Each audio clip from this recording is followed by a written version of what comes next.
out here. This is the field where the magic happens. Benning Bites with Damon Benning.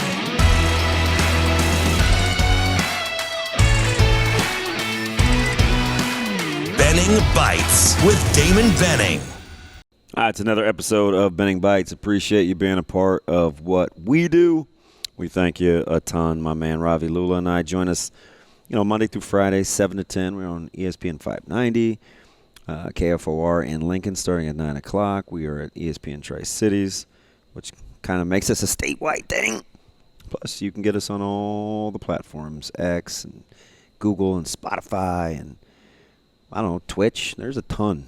And just make sure you're a part of what we do. We need you. A couple of really, really good segments, kind of getting inside the psyche. And one of the things, this wasn't scripted because we don't know what kind of questions are going to be asked at the press conference, but I really took an interest in Sam's question, which I think was the last question of the press conference, about what snippets are released and kind of what was the feedback from the Chasing 3. Because I felt like, you guys remember when I was having a really hard time trying to figure out like kind of the negativity and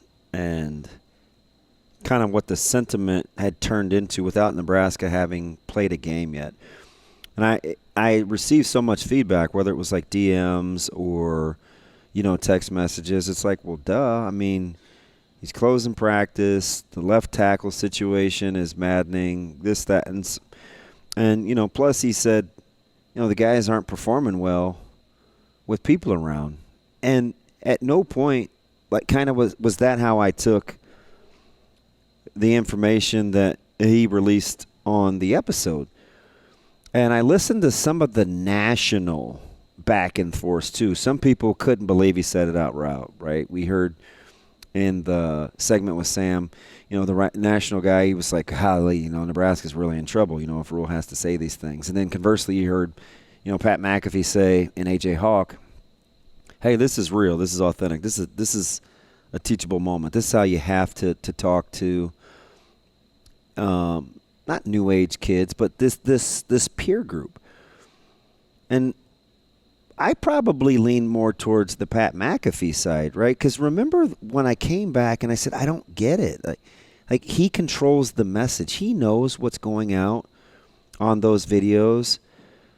And if he wanted us to hear it, we're going to hear it. If he didn't want us to hear it, we weren't going to hear it. But at the end of the day, I get it. Like, we're being entertained, but it's for recruiting too. Like, that's a big deal. And there's just something about, I keep going back to this word because I truly believe it's what we gravitate towards with Coach Rhule, is if you want authenticity, then that's authentic, right? Like, if they're going to put it out, you want it out there in a way that's real. And I think they're secure in the message. I think they're secure in who's receiving the message. And it's not the first time that those players have heard that. And as long as that's kind of the number one is authenticity. Number two is he can't be telling them something for the first time and we consume it that he hasn't said to the players, because that goes into the trust thing. And you also know, and those players also know that, like, he's for them. So he can get upset and rip a guy like Canuck for fighting. And he did. Right? So, you fight, you lose your mind, and it's why, you don't trust you trust your technique, and then people are out here. But then turn around at the very end, if you stuck around for the 1890 practice, where he can do something fun like call Canuck out to catch punts to keep from having to run, right? So that tells me that the relationship that he has with his guys allows him the freedom to say those things. But hear my heart. Like, I'm not chastising the fan base for responding to those messages negatively, because I get how kind of the older you are, that may not be for you, right? Like, keep your business in-house. And I think they do to some degree if it's in-house business to begin with. And I don't know if I would consider that being in-house business. Sometimes You just saying the quiet part out loud. Hey, listen, man, you got to be able to respond better regardless of any environment that you're in. Are we clear there, right? You've heard me say 1,000 times, right? People make environments. Environments should not make people. And you just want to raise yourself or be reared in such a way where you're portable regardless of where you are. And that goes back to that authenticity and trust. So at no point, I just wondered if I was crazy. And I kind of wanted to know too, like, what's the feedback? Like, I'm going to ask the questions if I don't have an answer on how something was received. So I asked out loud. And that by far and away was one of the more where people let me know why.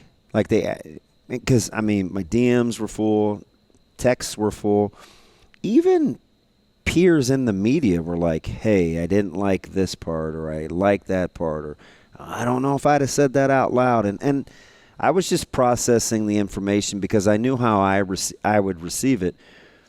And I think we got to understand, sometimes it's not just coach speak, right? When he takes the podium and you pit it against kind of what you're seeing, the consistency in the message to challenge folks to stay in the moment and be expecting to win now can't be some secret. It can't. If you want a desired outcome, it has to be intentional. And they are intentional with the messaging.